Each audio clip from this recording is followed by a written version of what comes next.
The human brain is a mega art studio that contains every tool and piece of equipment you could imagine.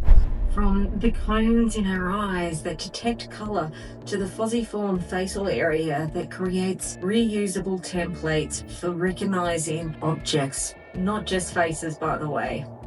Our mind is the most amazing space for creativity. This video is the second in a series in which I'm making to share what I call the creative paradigm, which is a lens in which the meaning of life, the universe, and everything can be seen as a wonder of a creative force that thrives on individuality and freedom of expression. In the first video, I discussed the overlaps between creativity and well-being from a neurological perspective. This one is a little more conceptual as I go through key features of three major categories of art. That is fine arts, music, and drama. In this video, I will cover examples of elements and principles within each of these art forms as a means of laying the foundation of my philosophy by grounding it in examples of creative human expression across cultures and eras. If you've studied creative activities, then what I'm sharing here probably won't be very new, but I hope you enjoy a refresher of artistic elements and principles anyway. For viewers who don't have a background in the arts, this video will help make sense of the creative paradigm when I go through deeper links between psychology and creativity in future videos. Okay, let's begin.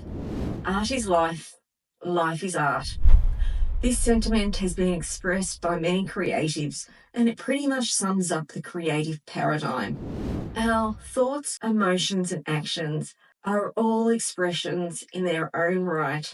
Their origin comes from the supplies inside our mind, which metaphorically contain blank canvases of every size and paper of every description. There are also stages on which monologues are performed and collaborative narratives played out. And there's a range of instruments to create music for every occasion.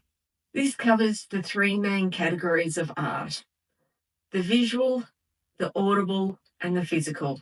The common thread running all of these is communication, which can be written, spoken, gestured, or simply visual. All of which is also highly symbolic because, as Terence Deacon says, we're a symbolic species. These categories overlap because art, like life, is complex, and creativity is not bound to strict perimeters. But to explain the philosophy, I will break it down by going through each group of major art forms, starting with the visual. The visual encompasses all 2- and 3-dimensional creations, including the written word, as well as 3-dimensional sculptures. Inside this mega studio, our mind, are all sorts of tools to make images, from the most basic mark-making implements like charcoal to delicate brushes that can apply thin coats of watercolour. These metaphorical mediums in our mind form the basis of perception, allowing us to create initial impressions, outlines, and foundational structures for our thoughts and ideas. Just as an artist begins a sketch with a broad stroke of colour, our minds start with these fundamental tools to shape how we perceive and interpret the world around us. While each individual may have a preference for how marks are made in their perception, the basic elements are more or less consistent. In visual arts, these are line, shape, form, space, value, and texture. Let's have a look at each one of these, one at a time. The first element is line, which can be any width or length. A short line is a dot, or as artist Paul Klee famously described, a line is a dot that went for a walk. Enclosed lines make shapes. These are defined by their edge, and they can be irregular or irregular. Next, we have form, which can literally be a 3-dimensional object, or it can refer to the appearance of something that looks 3-dimensional on a flat surface, like a painting or a photograph. Renaissance artists like Michelangelo perfected the craft of capturing form in stone carvings, creating lifelike figures that seem to breathe within the marble. Meanwhile, cubists like Picasso deconstructed three-dimensional objects into fragmented planes and geometrical shapes, attempting to represent not just what the eye sees, but how the mind perceives and reassembles these forms simultaneously from multiple angles. Then we have space, which is indicative of the relationship between objects, including the viewer and the artwork. Space can be positive, referring to the area occupied by an object, or negative, referring to the empty areas around and between objects. In two-dimensional art, space is often manipulated through perspective, as seen in Raphael's The School of Athens, where linear perspective creates a sense of depth and guides the viewer's eye towards the central figures. In performance art, Marina explored this idea with her famous work, The Artist is Present, which involved her sitting silently across from museum visitors. Through this still and intimate interaction, she examined not just physical space, but also emotional and psychological space, highlighting the powerful connection formed within a shared moment. Then we have colour, which helps to define some of these previously mentioned elements, influencing how we perceive line, shape, space, or form. It can carry emotional weight and symbolical meaning and visual impact. Warm colours like red and yellow can evoke feelings of passion and energy, while cool colours like blue and green often create a sense of calm or melancholy. Colour-field painters like Rothko are renowned for focusing solely on colour and using large blocks of pigment to evoke deep emotional responses from their viewers. Actually, when I'm teaching art, it is works like these that the students will most often ask the question, how can this be art? I quite enjoy these moments because they often lead to fascinating philosophical discussions about, what is art and how the art industry itself defines value and meaning. These conversations highlight how subjective and deeply personal our relationship with colour and by extension art truly is. Value is the next element, referring to the shades of grey between the extremes of black and white. It's essential for creating depth, contrast, and emphasis in an artwork. The exquisite works of Vermeer, such as The Girl with the Pearl Earring, demonstrates photo-quality gradients of tonal features where light and shadow work together to create lifelike forms and emotional resonance. Another remarkable example is Rembrandt's The Night Watch, where dramatic contrasts between light and dark guide the viewer's attention to key figures while creating a sense of movement and atmosphere. Both Vermeer and Rembrandt showcase how masterful use of value can elevate a painting from a simple representation to a deeply immersive experience. Then last but not least of the elements is texture.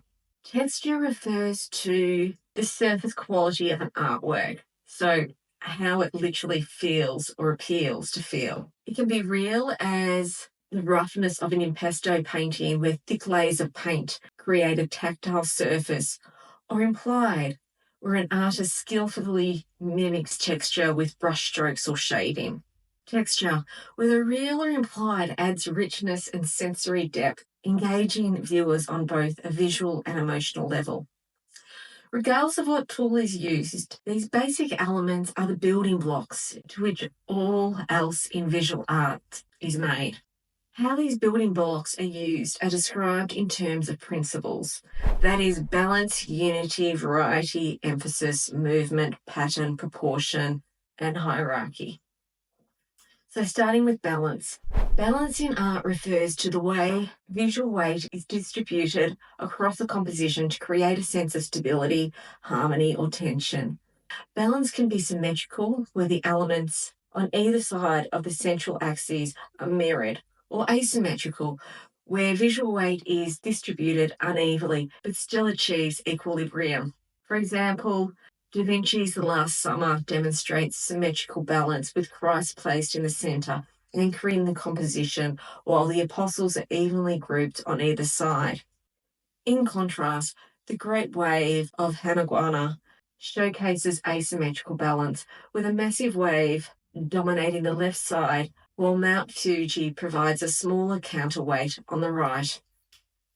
Both approaches to balance guide the viewer's eye across the artwork and creates a deliberate visual impact.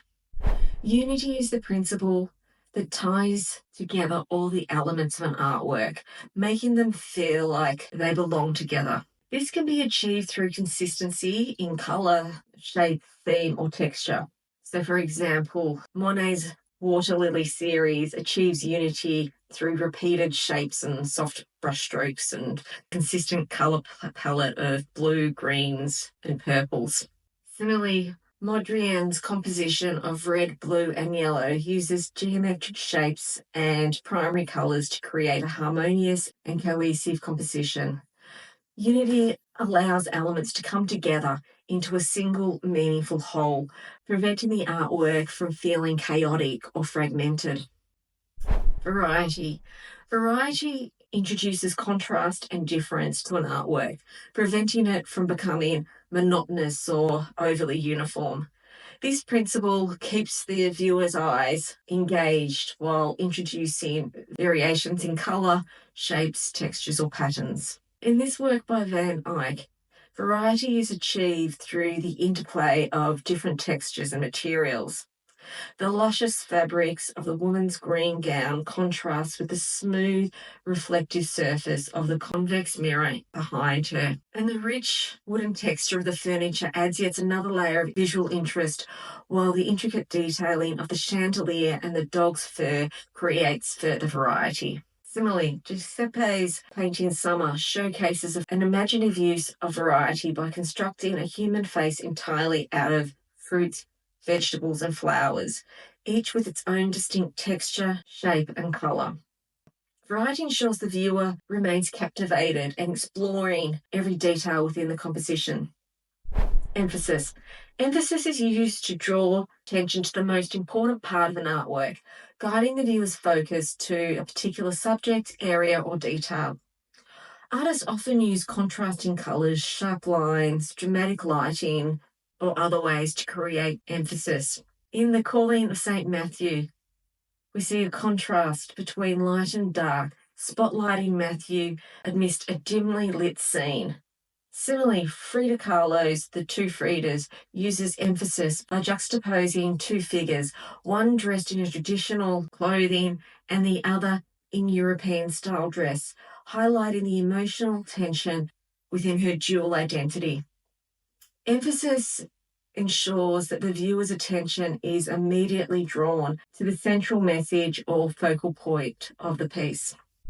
Then we have movement. Movement in art refers to the path the viewer's eye takes through the artwork, often guided by lines, shapes, or repeating patterns.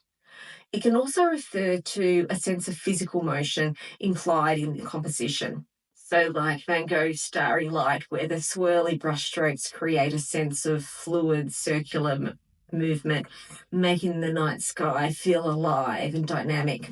In contrast, Decamp's Nude Descending a Staircase, number 2, uses fragmented, overlapping forms to convey the movement of a figure in motion, almost like an early animation frame. Movement keeps the viewer actively exploring the artwork, creating an engaging experience. Pattern. Pattern involves the repetition of visual elements such as lines, shapes, or colours to create rhythm, structure, or visual texture. Patterns can be regular, like the tiles in a mosaic, or irregular, like organic shapes scattered across a canvas. In Klimt's portrait of Adele, intricate patterns of gold leaf and swirling shapes dominate the background and the clothing, giving the painter a mesmerizing, ornate quality. Meanwhile, Escher's Relativity uses repetitive patterns of staircases and figures to create an impossible architectural illusion. Patterns provide rhythm, and structure, and often creating a sense of endless repetition. Proportion. Proportion refers to the relationship between the sizes, shapes, or qualities of elements within an artwork. It helps establish a sense of scale, importance, or harmony. In Michelangelo's David, the sculpture has an exaggerated head and hands to emphasize his youth and strength, ensuring the emotional and symbolic impact of the sculpture is felt. Similarly, Salvador Dali in The Persistence of Memory plays with proportion, featuring melting clocks that distort reality and challenge our expectations of scale. Proportion can also create emphasis, suggest importance, and even evoke surreal and dreamlike qualities. Then we have hierarchy. Hierarchy involves arranging elements in a way that directs the viewer's attention in a particular order, often emphasizing one focal point before others. Artists achieve hierarchy through size, placement, contrast, or emphasis on specific details. So, for example, in this painting here, we see the artist has masterfully employed direct attention to the young girl. Although the painting is filled with multiple figures, it is Margarita Teresa who stands out as the central focal point. Her pale dress, illuminated by the light, contrasts sharply with the darker tones of the surrounding figures. Meanwhile, the secondary figures, including the artist himself, are arranged around her in a way that subtly reinforces her importance. Another example can be seen here in the Garden of Earthly Delights, where the triptych format naturally guides the viewer's eye from left, innocence in Eden, to centre, worldly pleasure, to right, domination in hell. Hierarchy helps to organise complex compositions like this, making them more accessible and meaningful to the viewer. It also ensures clarity in complex compositions, preventing the viewer from feeling overwhelmed by visual information while maintaining a strong narrative focus. Now, as you may have picked up, overlaying all of these elements and principles, we have our emotions, which direct our preferences and displeasure at how all of this plays out. Our brain is wired to have certain sympathies and antipathies, aversions and attractions, with varying levels of indifference in between. For example, someone feeling melancholic might be drawn to the muted colours and sombre atmosphere of Caspar David Friedrich's Wandering Above the Sea of Fog, where the lone figure gazes over a misty, uncertain landscape, evoking introspection and melancholy. In contrast, someone feeling joyful might resonate with the bold brushstrokes and vibrant energy of Matisse's The Dance, where flowing lines and vivid colours create a sense of movement and exuberance. These emotional connections reveal how directly intertwined creativity and human feeling truly are. There really is no limit to how creativity can be expressed. Over the centuries, across cultures, art elements and principles have been used in every which way imaginable and even more. And these influences contribute to how the mind's inner eye, our perception, makes sense of the world around us. However, life as art and art as life isn't always visual. Life is but a stage, a performance where each moment is more than just a brushstroke. Each action is a note in an ever-changing symphony where boundaries between self-expression and existence blur, inviting us to shape and be shaped by the world around us, which can be defined as the audible, which encompasses music, speech, pitch, tone, volume, and all things that make a sound. The elements of sound that are represented in our brain's function are things like dynamics, melody, tempo, timbre, texture, form, and pitch. Dynamics refers to the volume of sound in music or even in poetry for that matter. So how loud or soft the words or music are played and how these unfold over time. The auditory cortex detects changes in volumes, but it's the limbic system which governs the emotions that connects these shifts in loudness with feelings of excitement, tension, or calm. So, for example, a sudden increase in volume might trigger a heightened emotional state, while soft passages might elicit feelings of sincerity. But I'll save further alignments with brain functions for my next video and just go over the musical elements here that help represent the creative paradigm philosophy. So melody refers to a sequence of notes that are perceived as a single entity. It's part of a song that you often hum or whistle. Tempo is the speed at which a piece of music is played out. It affects the energy and the mood of the piece, from slow, somber movements to fast, upbeat tempos. Timbre, or tone colour, is the characteristic quality of a sound that allows us to distinguish between different instruments or voices, even if they're not playing the same note. Texture refers to how many layers of sound are present in a piece of music and how they interact. A piece with a dense texture might feature many overlapping voices or instruments, while a thin texture might just have one or two. Pitch is the perceived frequency of a sound, which determines whether it sounds high or low. It's central to both melody and harmony.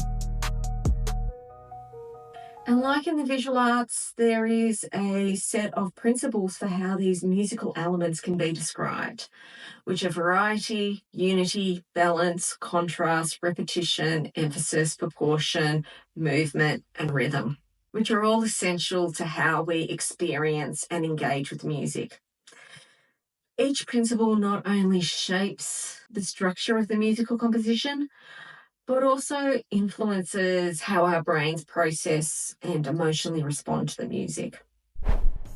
Variety is the use of different elements, such as changes in melody, harmony, texture, etc.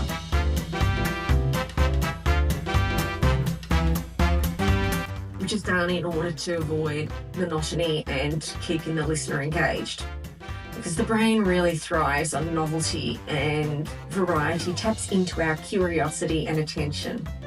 Areas of the brain involved in attention and novelty detection, such as the parietal and the temporal lobes, help us to respond to the musical shifts and differences. And this principle keeps the brain actively engaged, avoiding its predictability that leads to boredom. Okay, unity. Unity refers to the sense of cohesion or consistency within a piece of music. It's the feeling that different elements of music come together to form a whole, creating familiarity and connection.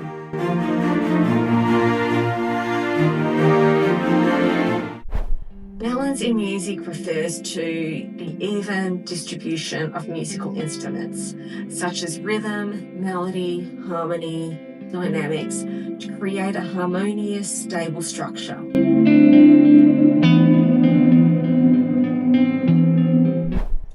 Contrast involves using differences in dynamics, texture, and harmony to create tension or highlight differences between sections or themes within the music.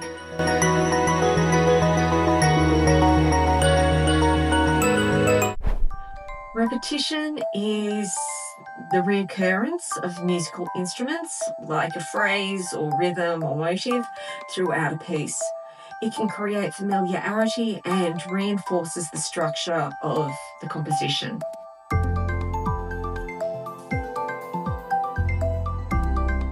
Emphasis refers to the highlighting of certain musical elements, such as a particular note, phrase, or section. This is often achieved through changes in dynamics, rhythm, or instrumentation.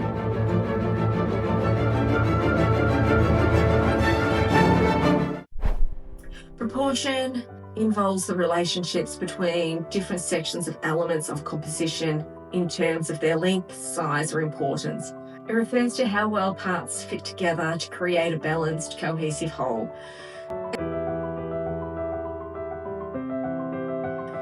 And movement in music refers to the sense of forward motion, whether in terms of rhythm, harmonic progression, or melody. It's the way a piece of music feels like it's progressing or evolving over time.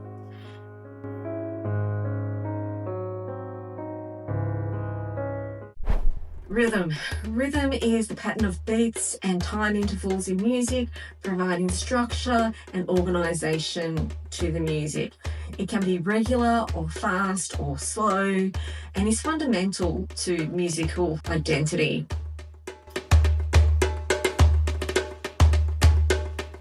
Now, it may be noted that many of the elements and principles of music are the same as they are in visual arts, although they are expressed differently. The same also applies to the physical arts, which encompasses gestures through dance, drama, rituals, and you could even say some sporting activities. So, physical arts, they have the elements of plot, character, theme, dialogue, sound, rhythm, and energy. And they've got the principles of action, timing, conflict, contrast, climax, suspense, resolution, unity, and balance. The relationship between all these elements and principles are once again governed by neurological processes that play out inside our minds in parallel to the playing out of life as a creative act of drama. So, for example, balance plays a critical role in the creation of emotional and thematic equilibrium, as reflected in Shakespeare's plays that often blend comedy and tragedy, weaving light-hearted moments into otherwise intense or tragic narratives. This juxtaposition provides emotional relief while maintaining dramatic tension, making the tragic outcomes even more poignant. Similarly, in physical arts such as ballet, balance is not just a metaphorical example, but it's also a physical necessity, as dancers must maintain their equilibrium through intricate movements and poses, embodying a harmony between strength and grace that mirrors balance between emotional and form in theatrical performances. Emphasis in both drama and life is reflected in the participants' focus on significant themes or moments, which guide emotional responses. In many plays, specific dialogues and moments are strategically emphasized to highlight the central themes, such as personal struggles or societal expectations, drawing attention to key emotional or conceptual ideas that resonate throughout the narrative. This focused attention deepens understanding of the protagonist's struggles. In the realm of the physical arts, movement is not just aesthetic element, but a form of expression that communicates complex emotion and narratives that often symbolize progression or transformation, giving life to the themes that are portrayed. In terms of traditional dance forms, patterns form an important role in storytelling by repeating movements and sequences. These dances perceive cultural histories and pass down collective identities in a rhythmic narrative that speaks both to the individual and the community. These patterns foster a connection to tradition and provide a deeper level of meaning to the performance of the art. Even things like playing a sports game or working with technology or doing science experiments may be perceived as being creative acts that incorporate visual, audible, and physical components that can be understood through the basic elements and principles of these modes of art. It can also be noted that what I've covered with these artistic mediums in the realms of visual, audible, and physical predominantly relate back to the sense of sight and hearing. And I haven't actually referred to taste, touch, or smell. So I'm going to leave it to the viewers to imagine and ponder and think about the elements and principles associated with those senses. And before signing off for this video, I also just want to say a quick word about coercive control in relation to the nature of life being a creative experience. Creativity thrives on freedom and endless possibilities. However, some systems, whether political, religious, or social, seek to restrict or control this expression. For example, Hitler closed down the Bauhaus School, which emphasized innovation and abstraction in art because he sought to return to classical realism. Smaller cult leaders and coercive groups often impose similar restrictions on members, dictating what kind of art, music, or performance is acceptable. They control creativity because it is inherently tied to freedom of thought and expression. While it can be argued that some control of creativity is necessary to abide by ethics and moral standards, when creativity is stifled to a point in which people lose their autonomy and become robotic clogs under the control of others, there is a problem. In these systems, creativity becomes a tool for propaganda rather than self-expression. Creativity is a fundamental part of our biology and spirituality, and in my humble opinion, to honour this is to honour our humanity. So in future videos, I will explore deeper the aspects of our minds as being a mega art studio from a neurological and psychological perspective. Thank you for joining me in this video, and I hope it inspires you to see your mind as a vibrant art studio. So till next time, be creative.